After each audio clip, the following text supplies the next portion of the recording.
নমস্কার। কবিতা শাড়ি, কবি সুবোধ সরকার।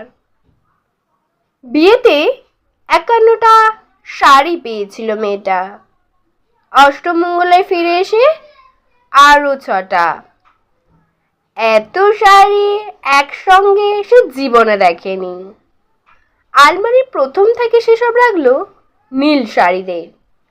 হালকা একটা নীলকে জড়িয়ে ধরে বলল, তুই আমার আকাশ। দ্বিতীয় থেকে সেসব রাখলো গোলাপিদের। একটা গোলাপিকে জড়িয়ে ধরে বলল, তোর নাম অভিমান। তৃতীয় থেকে ৩টি ময়ূর যেন ৩ দিক থেকে ছুটে আসা সুখ। তেজপাতা রং যে শাড়িটা, তার নাম দিল বিষাদ।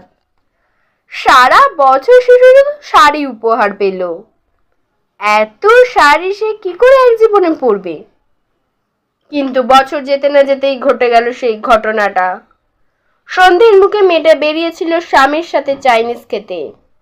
কাপড়ে মুখ বাঁধা ৩টি ছেলে এসে দাঁড়ালো।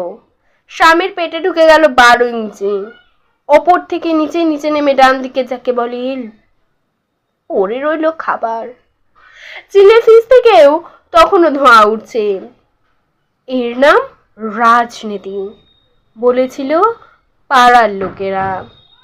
বিয়েতে ৫১টা শাড়ি পেয়েছিল মেয়েটা, অষ্টমঙ্গলায় ফিরে এসে আরো ৬টা। একদিন দুপুরে শাশুড়ি যখন ঘুমিয়ে, সে তার সমস্ত শাড়ি বের করে ৬তলার বারান্দা থেকে উড়িয়ে দিল নিচের পৃথিবীতে। শাশুড়ি তাকে পরিয়ে দিয়েছেন সাদা থান। ১৯ বছরের একটা মেয়ে, সে একা।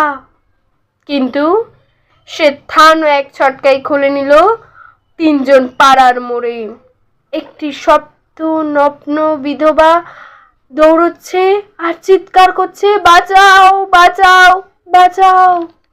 পেছনে ৩জন, সে কি উল্লাস!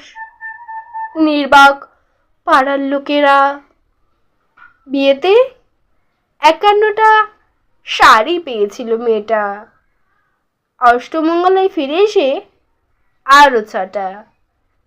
বিয়েতে ৫১টা শাড়ি পেয়েছিল মেয়েটা।